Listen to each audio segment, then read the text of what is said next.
Bismillahirrahmanirrahim. Alhamdulillahirabbil alamin. Assalatu wassalamu ala asyrafil anbiya'i wal mursalin. Sayyidina wa maulana Muhammadin wa ala alihi wa ashabihi wa man tabi'ahum bi ihsanin ila yaumiddin. Qala Allah Ta'ala fil Qur'anil Karim. Bismillahirrahmanirrahim. Asy-syaitanu ya'idukumul faqra wa ya'murukum bil fakhsya'. Wallahu ya'idukum maghfiratan minhu wa fadla. Wallahu wasi'un alim. Sadaqallahul azim. Amma ba'du.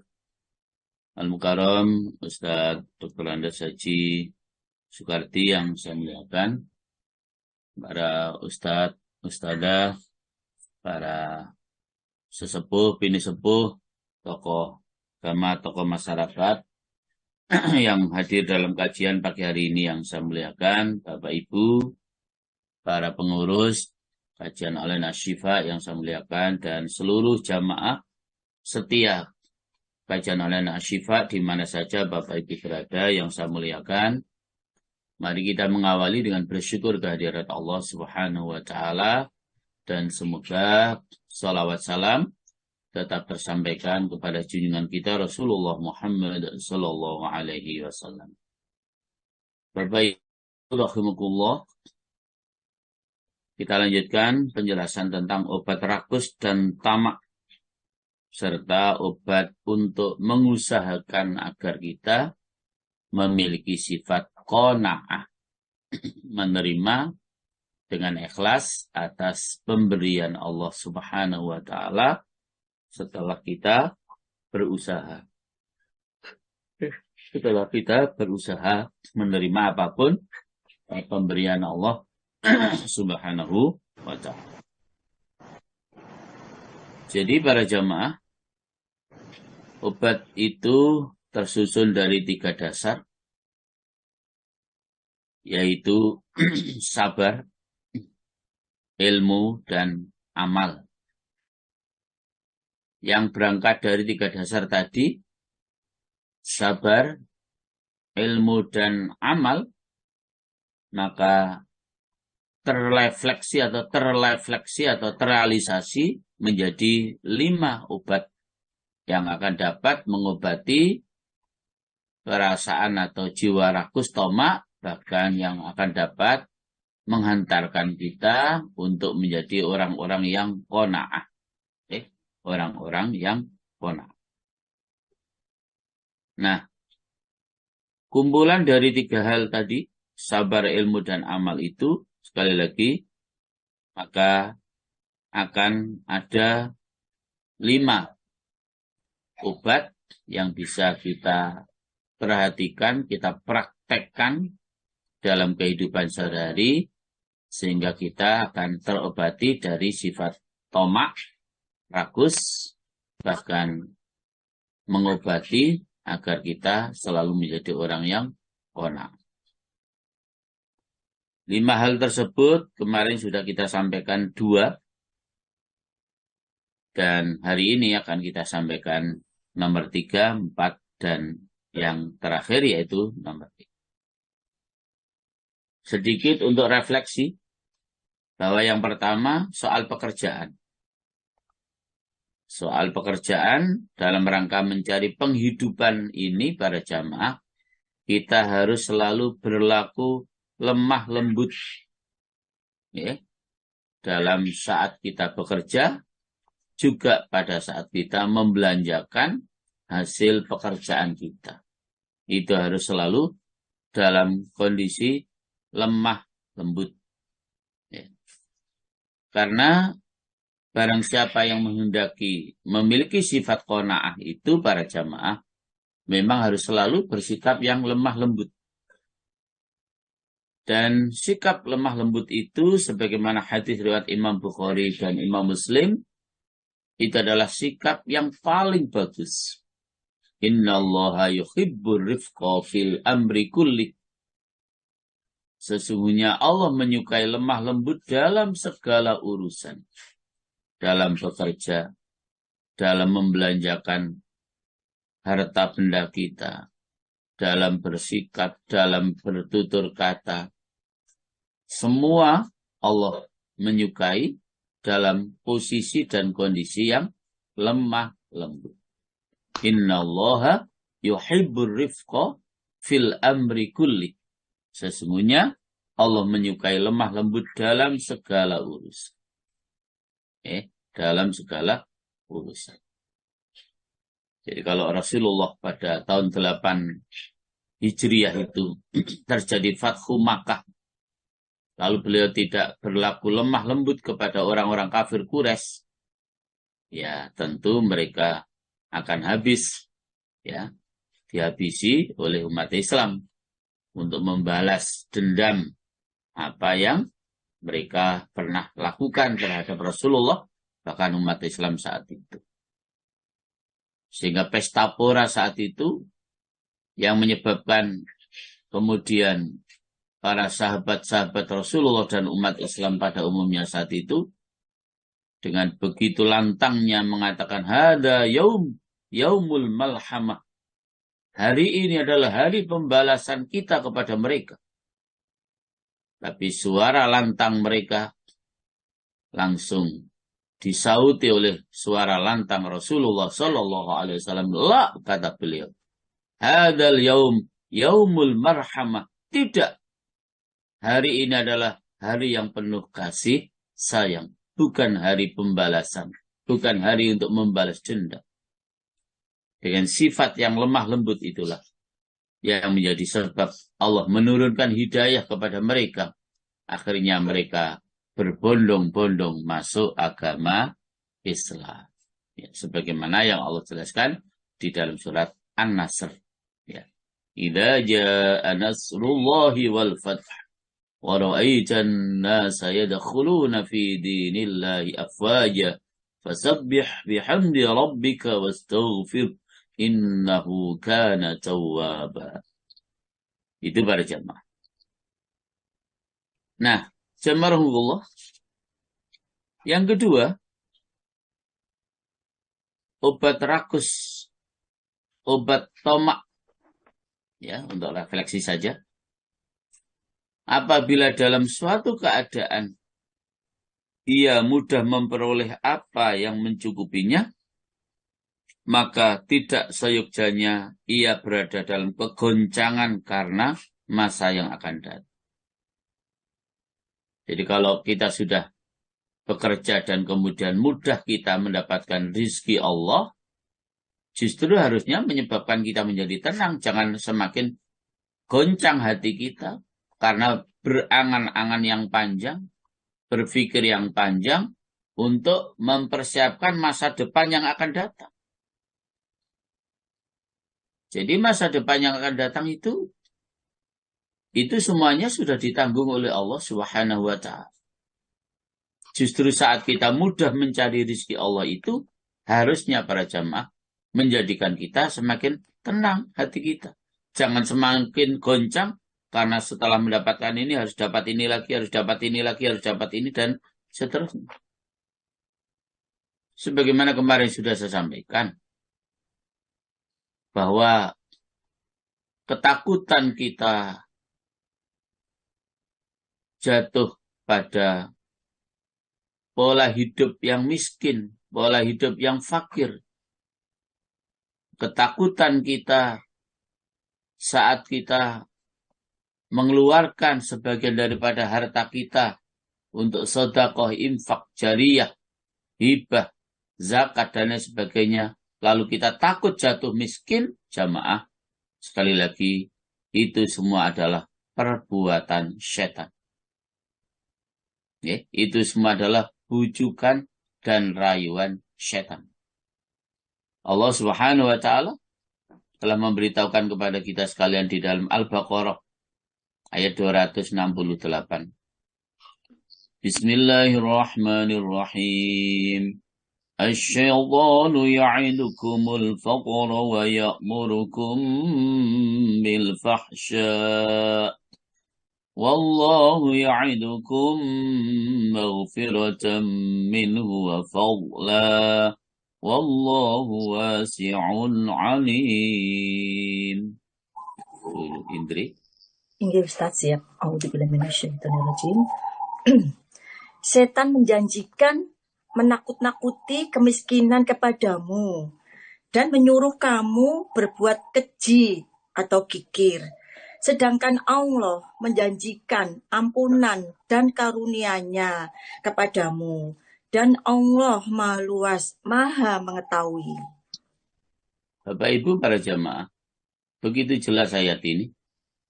Ketakutan kita akan jatuh miskin, sehingga menyebabkan kita selalu berusaha dengan sedemikian rupa. Tidak kenal siang, tidak kenal malam, terus dan terus dan terus. Ingin meraih ini, meraih itu, dan seterusnya. Karena takut miskin. Ketakutan kita jatuh miskin dengan kita sedekah, infak, zakat, hibah, wakaf, dan sebagainya. Ketakutan-ketakutan kita pada kondisi miskin itu, takut kalau jatuh miskin itu, sekali lagi jamaah, itu adalah bujukan dan rayuan syaitan. Sementara ayat yang juga kemarin sudah kita sampaikan, di dalam Hud ayat yang ke-6 itu jelas. وَمَا مِن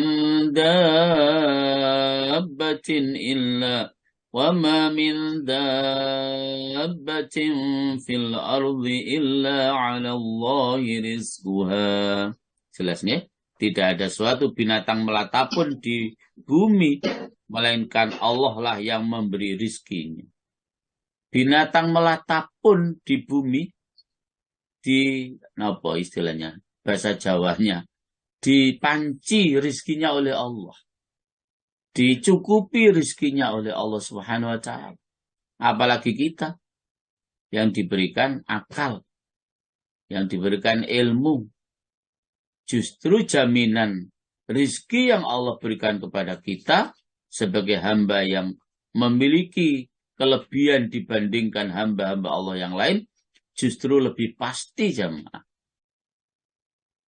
Jadi janji Allah akan mencukupi seluruh kebutuhan makhluknya, ya, dengan diberikan rizki, itu pasti dan sesuatu yang mengikat. Tidak mungkin Allah menciptakan makhluk ini lalu tidak disertai dengan rizkinya, tidak mungkin. Jadi begitu Allah menciptakan makhluk, berarti sekaligus Allah menciptakan rizkinya. Sehingga tidak terlalu salah ketika kemudian mbah-mbah kita dulu punya pernyataan banyak anak, banyak rizki, itu betul itu. Karena setiap anak yang dilahirkan sekaligus sudah dicatat pula rizkinya oleh Allah Subhanahu wa ta'ala. Jadi banyak anak, banyak rizki itu betul. Karena setiap anak yang lahir, sekali lagi, sudah juga disertai rizkinya oleh Allah Subhanahu wa ta'ala. Sehingga tidak sedikit seorang yang memiliki 12 anak, semuanya kaya raya, tidak sedikit. Semuanya sukses, semuanya berhasil, tidak sedikit. Walaupun kemudian ada orang yang anaknya banyak, tapi semuanya gagal. Apa persoalannya? Bukan karena janji Allah yang salah, tapi barangkali langkah-langkah yang kita lakukan yang tidak tepat sesuai dengan petunjuk Allah Subhanahu wa ta'ala dan petunjuk Rasulullah Muhammad sallallahu alaihi wasallam. Itu yang kemudian menyebabkan kita gagal. Itu yang menyebabkan kita gagal. Bukan Allah tidak tepat atau tidak menepati janjinya, tapi Allah sangat menepati janjinya. Bahkan dikuatkan dengan kedekatan kita kepada Allah Subhanahu wa ta'ala. Asal saya dengan panjenengan ini menjadi hamba yang bertakwa dengan takwa yang sebenar-benarnya takwa. Haqqa tuqatih. Yakinlah para jamaah, Allah akan mendatangkan rizki kepada kita, bahkan dari jalan yang tidak kita sangka-sangka. Rizki yang Allah datangkan dari jalan yang tidak kita sangka-sangka itu justru lebih banyak dibandingkan rezeki yang datangnya rutin. Asal kita bertakwa kepada Allah Subhanahu wa ta'ala. Sehingga tidak cukup ikhtiar lahiriah untuk meraih sukses dalam mencapai apa saja yang kita inginkan, termasuk meraih rezeki Allah.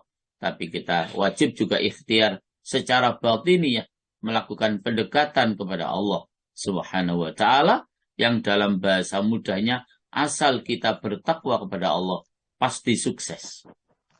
Pasti sukses asal kita bertakwa kepada Allah Subhanahu wa ta'ala. Nah, yang ketiga sekarang.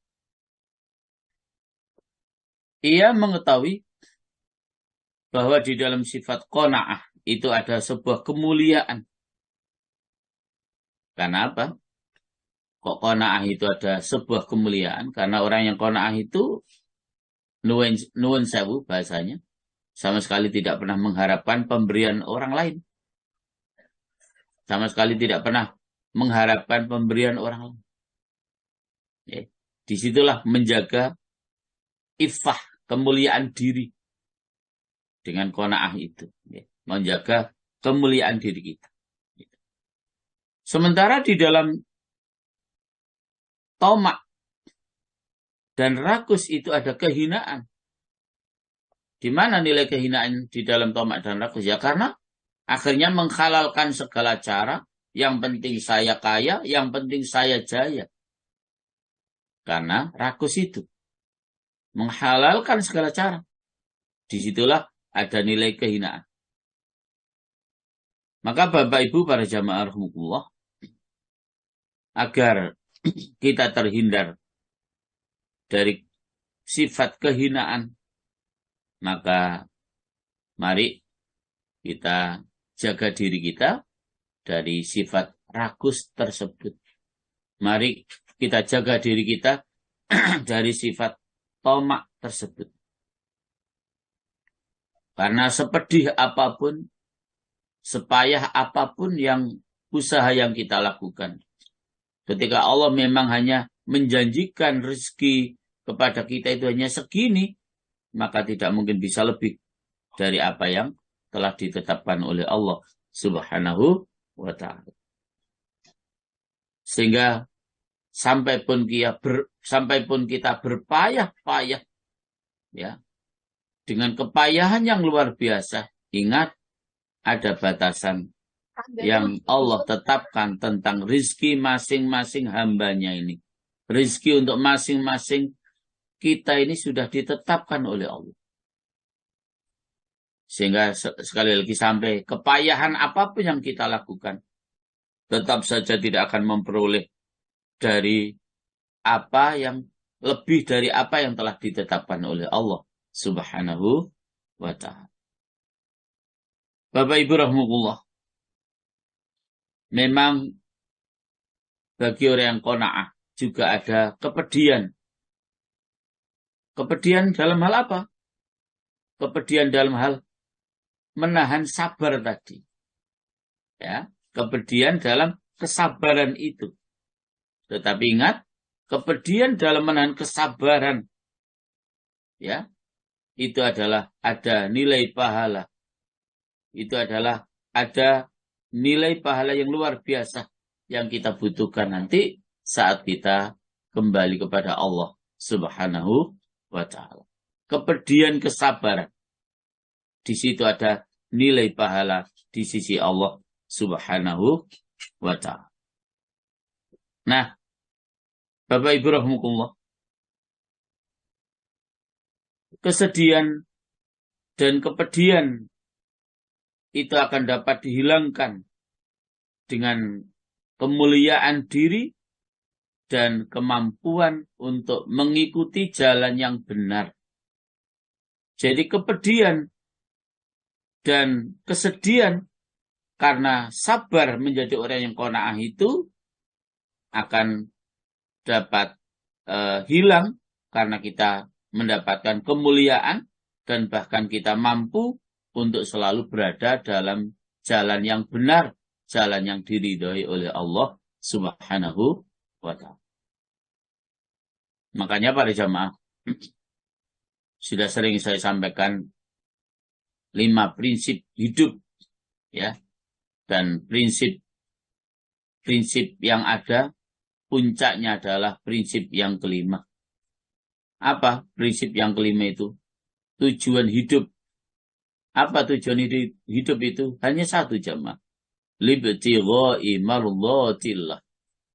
Apapun aktivitas yang kita lakukan, baik berupa tindakan maupun ucapan, yang penting tindakan ucapan kita itu selalu dalam ridho Allah Subhanahu wa ta'ala. Itulah puncak tujuan hidup kita. Kapanpun, dimanapun kita berada, kita harus selalu berusaha untuk mendapatkan ridhonya Allah Subhanahu wa ta'ala. Jadi yang sabar dalam kondisi qanaah akan kepedihan karena sabar dalam kondisi qanaah itu akan hilang karena Allah akan memberikan kemuliaan diri kita. Allah akan menuntun diri kita untuk selalu berada di jalan yang benar, berada di dalam keridhaan Allah Subhanahu wa ta'ala.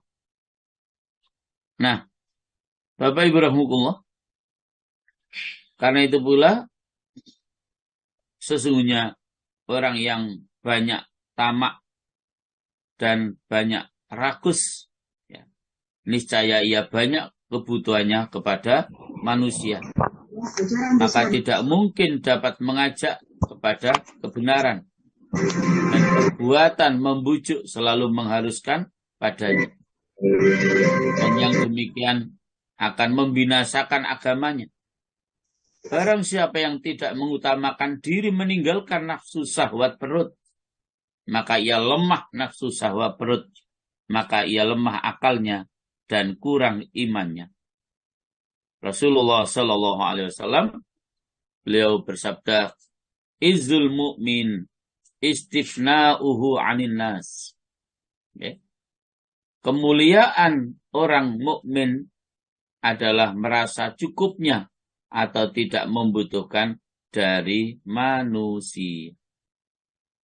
Jadi kemuliaan orang mukmin itu adalah merasa cukupnya atau tidak membutuhkan dari manusia. Nah, jadi dalam sifat qanaah itu para jamaah ada kemuliaan di situ. Ya. Sekali lagi, dalam sifat qanaah itu di situ ada kemuliaan para jamaah. Sehingga Rasulullah dawuh, "Izul mu'mini istifna'uhu 'anil nas." Kemuliaan orang mukmin adalah merasa cukupnya atau tidak membutuhkan dari manusia. Bapak Ibu rahmatullah, itulah yang ketiga. Ya, itulah obat rakus, obat tamak, dan juga obat agar kita bisa selalu qanaah, ya, agar kita bisa selalu qanaah. Yang keempat para jamaah, ia memperbanyak angan-angannya mengenai kenikmatan orang-orang Yahudi, orang-orang Nasrani, orang-orang yang rendah, orang-orang yang bodoh dari bangsa Kurdi, orang-orang Arab gunung, dan orang-orang yang tidak memiliki agama dan akal. Itu apa yang dilihat pertama. Yeah. Jadi memang kalau kita melihat orang-orang Nasrani, orang-orang Yahudi, tidak usah jauh-jauh lah, di negara kita sendiri aja ada yang dikenal dengan naga 9 atau 9 naga. Orang yang terkaya di Indonesia semuanya non-muslim. Ya, semuanya non-muslim. Apakah dia Yahudi, apakah dia Nasrani, apakah dia orang yang tidak beragama, naga 9 itu adalah non-muslim. Nah, jadi apa yang kita lihat yang ada pada diri katakanlah orang-orang yang non-muslim begitu. Apakah mereka Yahudi, Nasrani, atau yang lain-lain? yang kemudian itu mendorong kita agar kita juga bisa meraih kesuksesan dalam hal mengais rezeki Allah seperti mereka, apa yang akan terjadi pada jamaah? Pasti sekali lagi kita akan melakukan segala cara untuk bisa meraih dan memperoleh apa yang kita kehendaki, yang itu merupakan indikasi tanda rakus kita, tomak kita. Sehingga kan sekali lagi menghalalkan segala cara. Nah, ketika pandangan kita yang pertama seperti itu, harusnya para jamaah kemudian kita rubah pandangan kita. Harusnya para jamaah kita rubah pola pikir kita. Jangan sekedar berangan-angan untuk bisa mencapai kesuksesan seperti mereka, tetapi kita harus merubah pola pikir kita, yaitu bagaimana kita melihat secara keseluruhan tentang para nabi-nabi Allah, para rasul-rasul Allah, di mana para nabi-nabi Allah, para rasul-rasul Allah itu para jamaah, bahkan para tabi'in, para sahabat, tabi'in, para khulafa'ur rasyidin, para wali-wali Allah. Masya Allah para jamaah. Mereka atau beliau-beliau itu memilih untuk hidup yang mulia di sisi Allah Subhanahu wa Ta'ala tanpa dilengkapi dengan gemerlapnya dunia dan seisinya ini. Jadi para jamaah Allah lebih memilih para nabi itu, para sahabat-sahabat Rasulullah itu, ya, untuk memiliki budi pekerti yang mulia, ya, dengan tanpa harus dilengkapi atau dicukupi dengan gemerlapnya dunia ini, ya, dengan kemewahannya. Maka lihatlah Nabi kita para jamaah.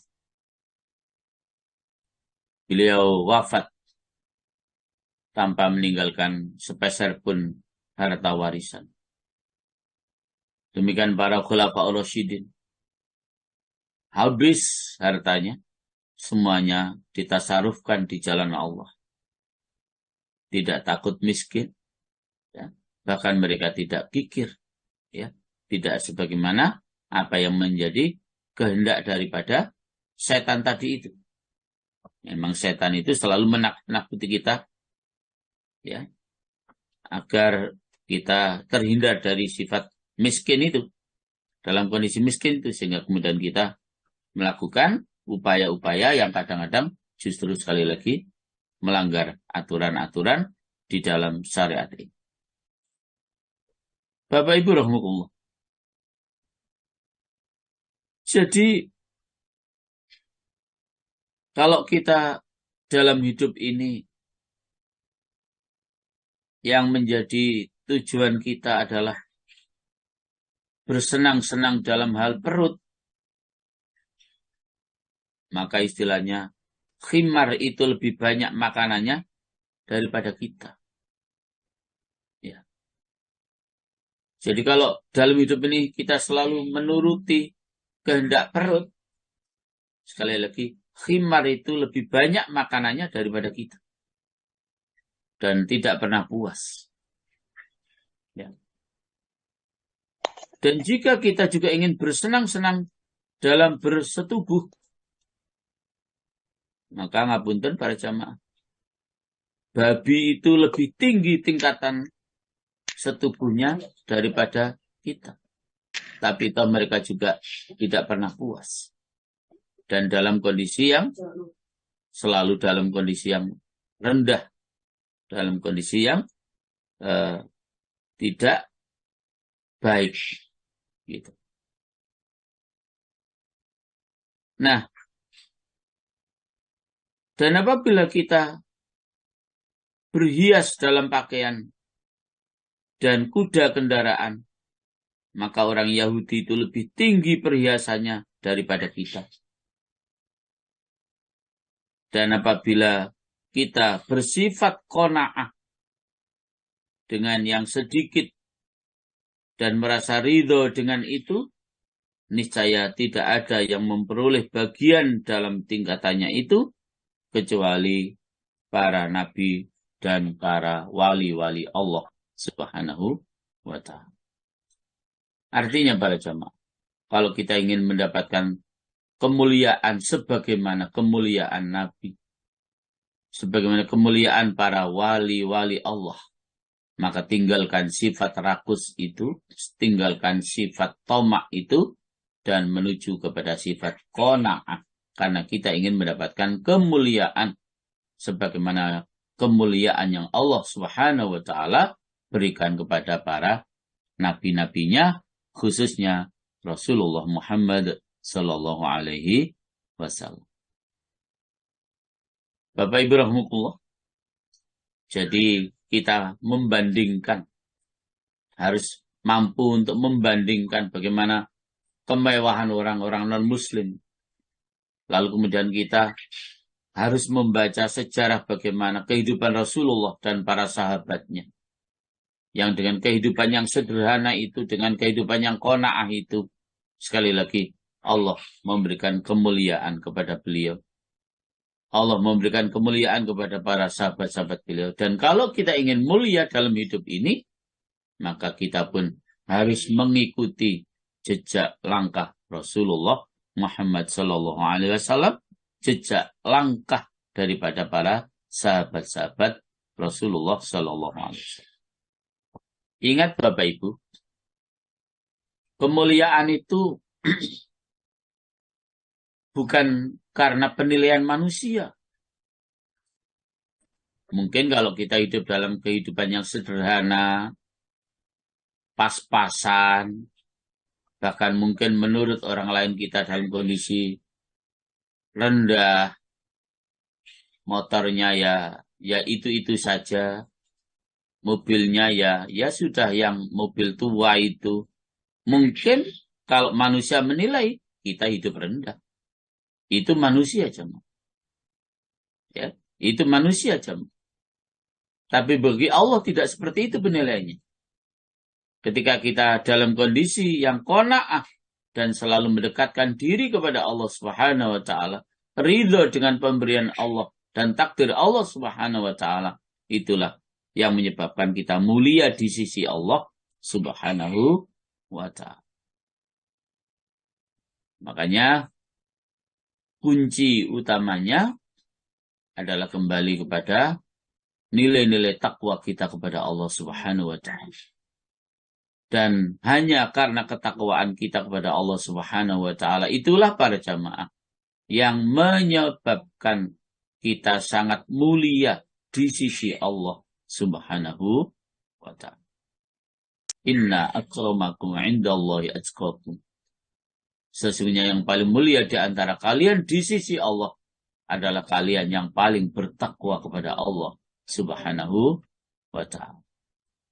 Jadi penilaian kemuliaan seseorang itu bukan semata-mata karena penilaian manusia. Bisa saja orang itu menurut penilaian manusia sangat mulia, itu menurut manusia.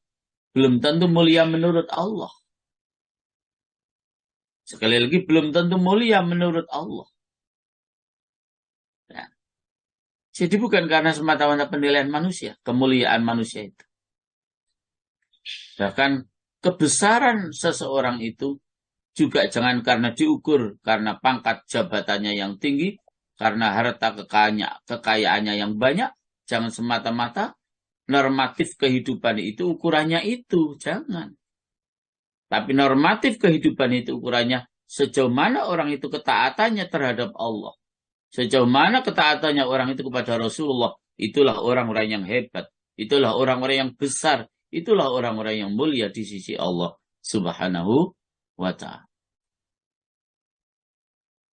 Jadi, mari kita punya perbandingan ya, antara orang-orang yang hidupnya mewah dengan kita bandingkan kehidupan Rasulullah Muhammad SAW yang dalam kondisi pas-pasan saja, yang dalam kondisi qanaah. Disitulah sekali lagi ada nilai kemuliaan di sisi Allah Subhanahu wa Ta'ala. Dengan kita punya perbandingan seperti itu, artinya para jamaah, maka kita akan menjadi merendah, tidak terus timbul keinginan untuk rakus dan tamak di dalam mengais rezeki Allah Subhanahu wa Ta'ala. Yang kelima para jamaah, ia memahami akan bahaya yang terdapat dalam mengumpulkan harta. Jadi, ia memahami akan bahaya yang terdapat dalam mengumpulkan harta. Ya, sebagaimana yang telah kita jelaskan sebelumnya. Ya, bahaya-bahaya harta itu. Ya, bahaya-bahaya harta itu. Dan pada pengumpulan harta terdapat kekhawatiran untuk kecurian, terhadap kekhawatiran terjadinya perampokan, ada kekhawatiran terhadap hilangnya harta kita itu. Itu kalau kita selalu mengumpulkan harta kekayaan. Kemudian, kalau kita selalu bergumul dengan harta kekayaan itu, sekali lagi para jemaah, dikhawatirkan. Kemudian kita melupakan Allah Subhanahu wa Ta'ala. Ya, dikhawatirkan justru kita akan menjadi jauh dengan Allah Subhanahu wa Ta'ala. Oleh sebab itu para jemaah, maka sesungguhnya jikalau kita memiliki sifat qanaah, merasa cukup apa yang sudah Allah Subhanahu wa Ta'ala berikan kepada kita, niscaya para jamaah, kita ini akan dimasukkan pada golongan orang-orang yang kaya dan dikeluarkan dari kumpulan-kumpulan orang-orang yang miskin. Jadi jamaah, kalau kita sudah merasa qanaah itu kan berarti kita itu seperti orang kaya, wong kita tidak butuh apa-apa. Oke. Jadi kalau kita qanaah itu, merasa cukup dengan pemberian Allah itu kan, justru kita menjadi kaya. Karena kita sudah tidak butuh bantuan orang lain, kita tidak butuh ini dan itu. Apapun yang Allah berikan kepada kita merasa cukup, kita syukuri apapun yang Allah berikan kepada kita. Saat itulah berarti kita menjadi orang yang seperti orang yang kaya. Karena sudah tidak noleh lagi ke kanan, ke kiri, ke depan, belakang. Gitu. Sementara orang-orang yang dalam kondisi kaya yang sebenarnya, dan kemudian masih menoleh ke kanan, ke kiri, ke depan, belakang, menimbulkan sifat rakus, sesungguhnya merekalah orang-orang yang miskin. Buktinya, masih cari saja terus. Masih cari saja terus. Cari. Itu sesungguhnya mereka adalah orang-orang miskin. Maka jadilah kita orang yang kaya hati. Merasa sudah cukup puas dengan takdir Allah, dengan pemberian Allah Subhanahu wa Ta'ala. Dan karena memang kaya yang sebenarnya itu adalah memang kaya hati jamaah. Kalau hati ini sudah kaya, akan selalu ridho kepada Allah Subhanahu wa Ta'ala atas apapun yang Allah Subhanahu wa Ta'ala berikan kepada kita. Kita akan ridho. Dan sesungguhnya kita dalam kondisi qanaah itu adalah, sesungguhnya kita adalah orang-orang yang kaya karena sudah tidak merasa butuh bantuan orang lain. Kita tidak merasa lagi harus bekerja dengan sekuat-kuatnya untuk memenuhi kebutuhan kehidupan kita. Memang bekerja jamaah itu ibadah. Ya. apalagi kita sebagai penanggung jawab di dalam keluarga kita. Ibadah yang kemudian nilainya luar biasa adalah bekerja itu. Sehingga ada hadis yang menjelaskan ketika kita berangkat pagi-pagi dan pulang di sore hari dalam kondisi kepayahan, maka saat dalam kondisi payah karena kita kerja itulah Allah mengampuni dosa-dosa kita. Jadi memang kerja itu wajib, bukan tidak wajib. Bekerja itu wajib. Bahkan kita akan sangat berdosa dengan dosa yang sangat besar. Jika kita sudah memiliki keluarga, tetapi kita tidak bertanggung jawab terhadap nafkah keluarga kita itu sangat berdosa luar biasa. Dosanya sangat besar. Itu saja. Nah, Bapak Ibu rahimahullah.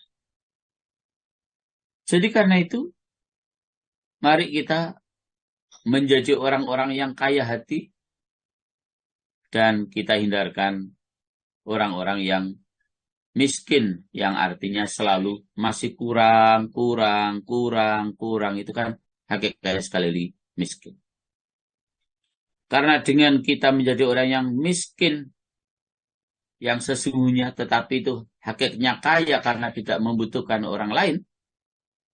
Ingat para jamaah, pada kondisi seperti itu, ya kita dalam kondisi miskin itu, sebagaimana hadis yang diriwayatkan oleh Imam Ahmad, Imam Turmudi dan Ibnu Majah dari sahabat Abu Hurairah radhiyallahu an, yang artinya hadis itu orang-orang muslim yang miskin masuk surga sebelum orang-orang yang kaya dengan selisih waktu setengah hari, yaitu 500 tahun.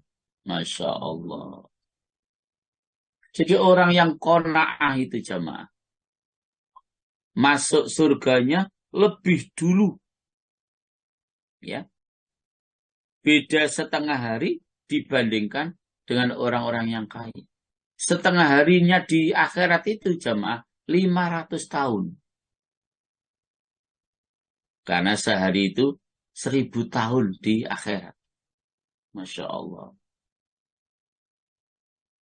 Dan pada pembahasan yang sebelumnya, lamanya menunggu hisab itu sesungguhnya sudah menjadi sebuah realisasi siksa untuk kita.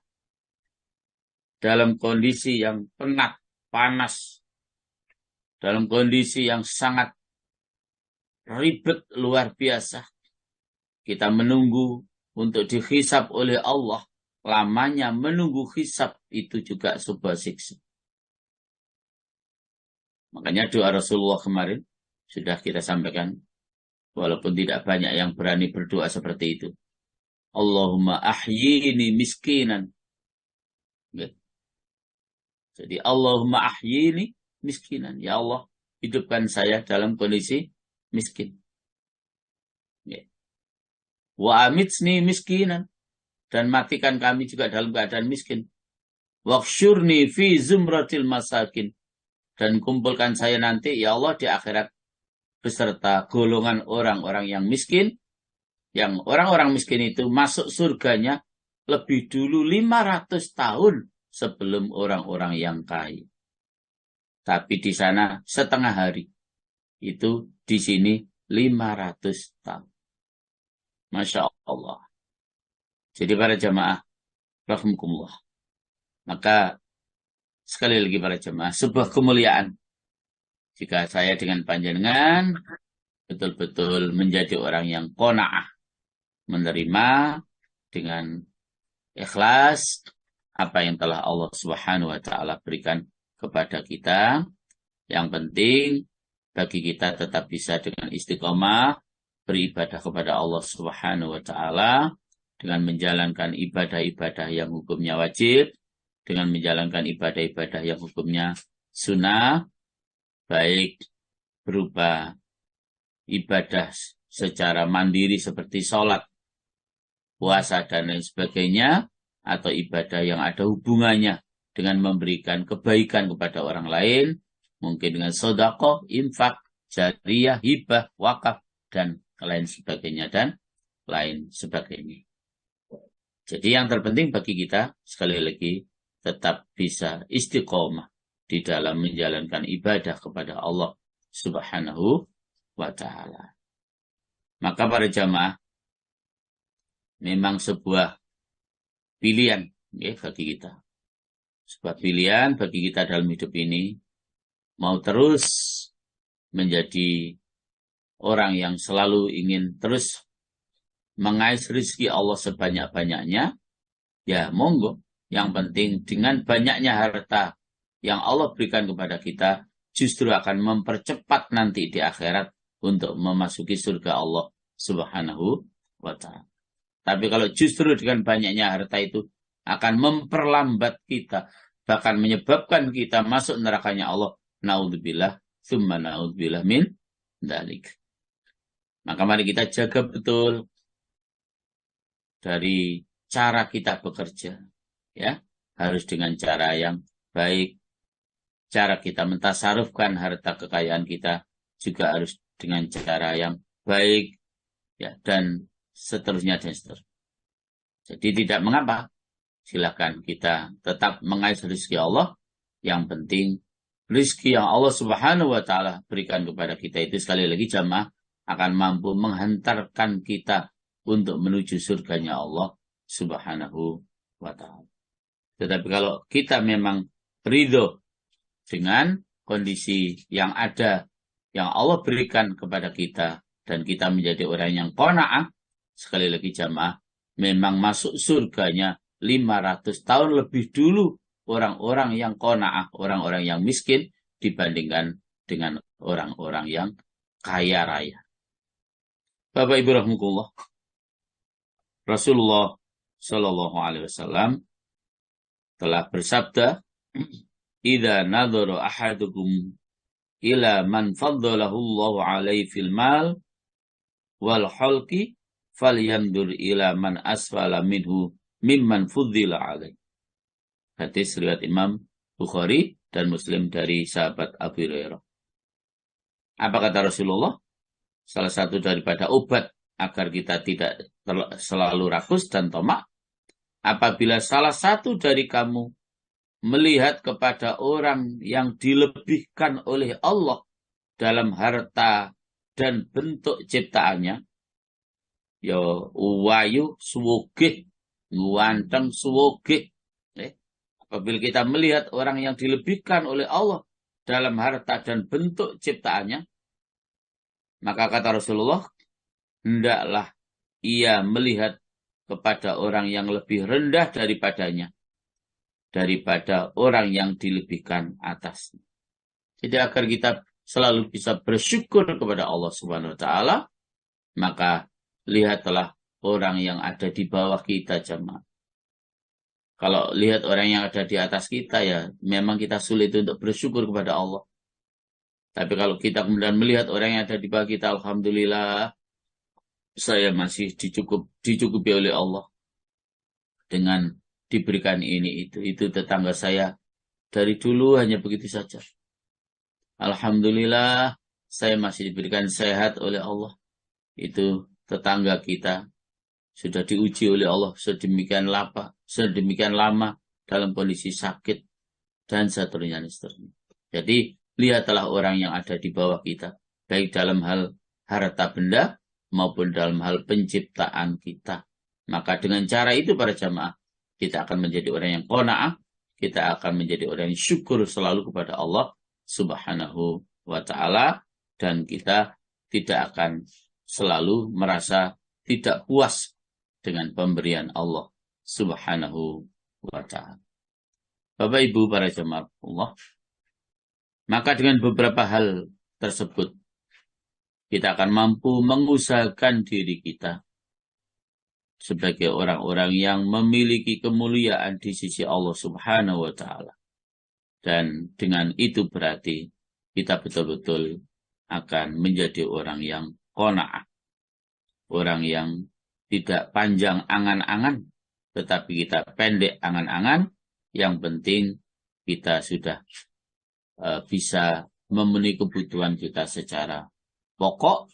Dan yang penting kita selalu bisa beribadah kepada Allah Subhanahu wa ta'ala. Memang dalam kondisi sekali lagi pas-pasan itu pedih, itu pahit jamaah. Tapi ketika kita sekali lagi sabar dalam kondisi itu, maka disitulah ada sebuah kemuliaan dari Allah Subhanahu wa ta'ala. Dengan kita ridho menerima apapun yang telah Allah Subhanahu wa ta'ala takdirkan untuk diri kita. Bapak Ibu, itulah 5 obat untuk mengobati rakus atau tamak dan mengupayakan agar kita menjadi orang-orang yang qanaah, orang-orang yang menerima atas pemberian Allah Subhanahu wa ta'ala. Demikian para jemaah yang bisa kami sampaikan dan kami kembalikan kepada Pak HM. Monggo Pak.